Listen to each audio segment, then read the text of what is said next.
I will say, the intro to this game is peak.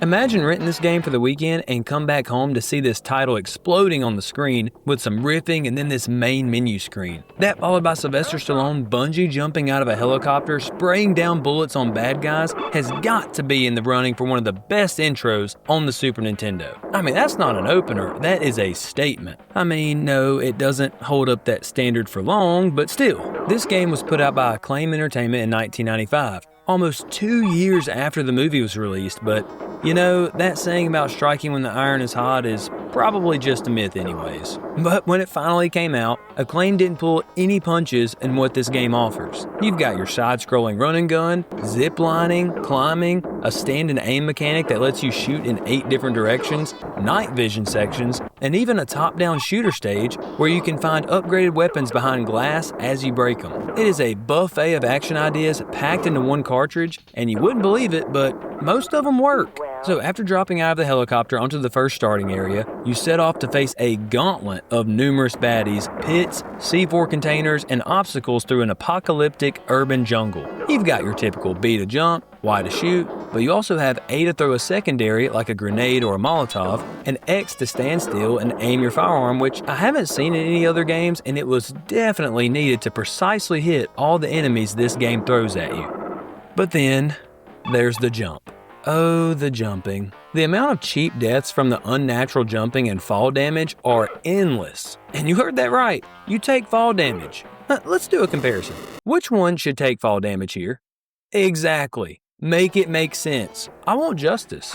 And good thing is, enemy bullets are almost a whole pixel wide, and that paired with a dark paletted background makes it almost impossible to dip and dodge. So your best bet is just to kill enemies before they shoot, because there is no way you can see these pea-sized bullets, much less have time to react and use this sloppy jump to get out of the way in time. And I feel like the layout of the game was trying to reward you with exploration, but not let you know what direction is actually correct. A game gets it right when you know where you should go, but decide to explore more along the way. Not you guessing on what you're doing is right or not while fighting for your life. And this level had no linear path. You just figure out where to run and jump, and we already said the run and jumping is touch and go, and it's not something you want to explore with. So there will be a lot of frustrating, I wonder if I can jump here, just to not be able to reach the platform, grab on anything, and then falling to your death over and over. But there is a level where you can shoot bad guys while on a zip line, and if you thought it couldn't get any cooler than that, you can also get night vision goggles so you can do that in the dark. I mean, this game just keeps on surprising you. However, do you see the difference in the zip line in the background? Are you having trouble seeing that? Yeah, that's the problem. Try playing it when you're only using your peripheral because you're shooting at baddies on the way down. It is almost impossible to see where the line starts and stops. And of course, most run and guns have a train level, but I haven't seen a double-decker train with still a rooftop option, and it being set up like a treacherous maze that you have to make your way through in order to progress. And it was way more than most train sections on the console, and I liked it. But what about the graphics? The sprites look great. Stallone somewhat looks like Stallone in game, and Snipes looks like Snipes. Just don't look too close at the level end screen where they have John Spartan's portrait. I mean, I'm rarely speechless, but this?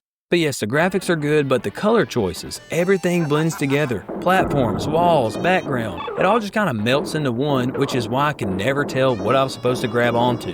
But on a positive note, interacting with an environment like shooting out this neon street sign while in a gunfight is so sick. Makes me feel like I'm actually a ruthless action hero. Let's talk about these top-down stages. They're in between the run and gun sections, and man, they are fun. But the enemy respawn rate is outrageous. It reminds me of Ninja Gaiden or First Samurai. Good thing I brought infinite ammo. I mean, this is probably one of the most ridiculous on the entire console. If you're standing still, you're just dead. The only real strategy is to keep moving forward and don't stop. Now, I do love breaking the glass to get different weapons to help fight off the swarms. It feels like it's right out of the movie, so good job, Acclaim. So the point here is you gotta rescue these hostages so you can move on to the end of the level, but I'm not sure what unlocks that next area from this force field lock. It seems like I just had to explore everywhere and find the hostages, and that magically made the next area available. Even a simple search for a hidden key objective would have added something to the game, but you know, we got what we got. Like, watch me shoot every button on the walls because I thought that's how you open the next door. So I left the museum walls with more bullets than necessary, but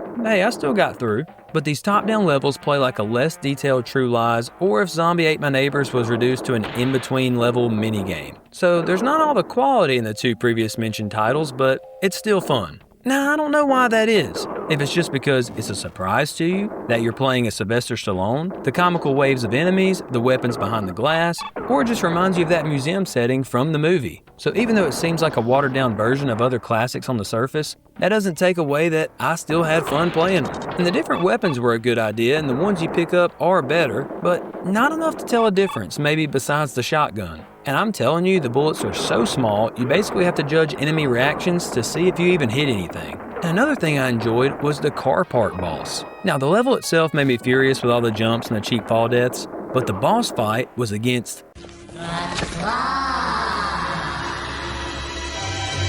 a giant vending machine looking claw that is used to stock cars, and Phoenix is using it to do his dirty work and get rid of you. But it's got its own movements, dangers, and weaknesses, which made it feel like a great Super Nintendo boss fight and something I enjoyed a lot. Of course, I died from it multiple times, but still. Speaking of boss fights, pro tip, save your grenades for Simon Phoenix during the boss fight over that glass floor. I know the locust-like swarm you face in the level leading up to it will tempt you into throwing your grenades to just part the waters for a minute, but trust me, Phoenix takes a significant amount of damage from the grenades. Take it from a mediocre gamer trying to find the easy way out. And I just want to know what gun this man Phoenix has, because good lord does it feel like I have a pistol and he has a thunder gun. Do not let those suckers hit you, because man do they do damage. And the soundtrack isn't too much to write home about. It's like if I typed in stock retro action hero music in an AI program, took that result, played it over my iPhone speaker with a hand muffled over it.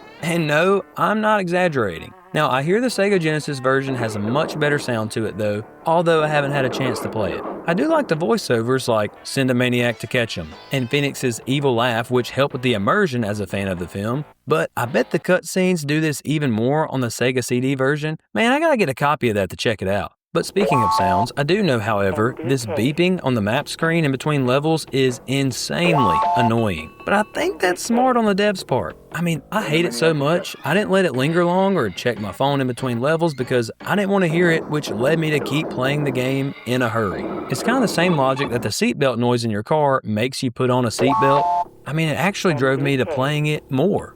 Genius. Plus, I don't want to look at my stats from the previous level. Just don't look at that. Now, there's no passwords or continues, which I could take away from the game, but there is a cheat code to press while paused that will advance you a level. So a little more time consuming, but serviceable to get where you want. But that also takes away from the feeling that you've earned that level once you know that there's a cheat to advance. So I'm back at square one with not knowing to make this a positive or a negative point about the game. But man, this game is difficult. It's not that it's impossible, it's just one of those die and error and learn for the next instance. And usually medkits in games like this make me jump for joy, but the amount of bullets coming at you and the amount of damage everything does, but it basically just gives you a few extra hits and it's not make it or break it picking one up. I don't know if you know this or not, but this game is also part mystery game. And the mystery here is, why is there a flashing hot dog sign in the sky? Anybody? Okay, then the first person that figures that out, then tell me why there's an AR in the sky on weapons. That's your next project. Oh, and why is there a neon sign for a gun and ammo shop when in the movie they are all living in a gunless, futuristic society? And I also noticed that the steam from the sewer level and the lava fire gust from the street level had the same sound effect. So, two opposite elements, same sound. And that just cracked me up. So this game has some logic flaws and plot holes, but so does a typical action movie. But look, you don't go to an action movie because you want a deep plot and you think it's gonna win Best Picture at the Oscars. You go because it's freaking cool and it's got explosions. Same with this game. Some of it doesn't make sense for sure, but it's cool. So I'm conflicted, and maybe so because I'm biased from being a fan of the movie, but after playing the game, I want to praise it for being a good action platformer and one of the better ones on the 16-bit consoles. So much so that I want a copy of one still in the box for my collection, but then again, I don't want to play it again anytime soon. So I'm hesitant to give it that high of praise. And I think that explains all the reviews you'll see online about it. They will dog the gameplay and have multiple complaints, but then rate the game higher than average. And even recommend that you play it right now. And I think what they're trying to say is that this game is a vibe. Sure, it's got some flaws, but they're not what most action platformers don't already have besides the best of the best. And a better sounding soundtrack behind it could have given this game a facelift, sure, but you can't put a price on a good vibe. And this game just reeks with cool action hero vibes that I'm not sure any other Super Nintendo game captures. And that's why I'll also be one of many that will admit some reservations I have with this game, but will tell you that you need to play it, and soon. So, would a mediocre gamer like Demolition Man? The answer is yes. I was going to end this episode with my seashell theory in the Demolition Man movie, and I have been reading about theories for the past hour or so, and I cannot decide on one. So there are a few leading theories. One is the chopsticks theory, but that just feels like it's way too primal to be set in the future. Also in this universe, like they are really weird about like bodily fluids and contact, and that don't seem right. But also like there's like a popular bidet or hose theory, and I would have just felt like that other character would have said, "Oh, he doesn't know how to use the bidets," rather than he doesn't know how to use the knob, because in that scenario, the seashells are just the knobs on top. So he wouldn't have referred to just the knobs. He would refer to the whole system, or at least in my mind. So I can't really decide on one, and the other ones are just like super far-fetched. So, hey, what I wanted to say is that I have taken the time to make a playlist with all of my Super Nintendo reviews, and all you got to do is click here.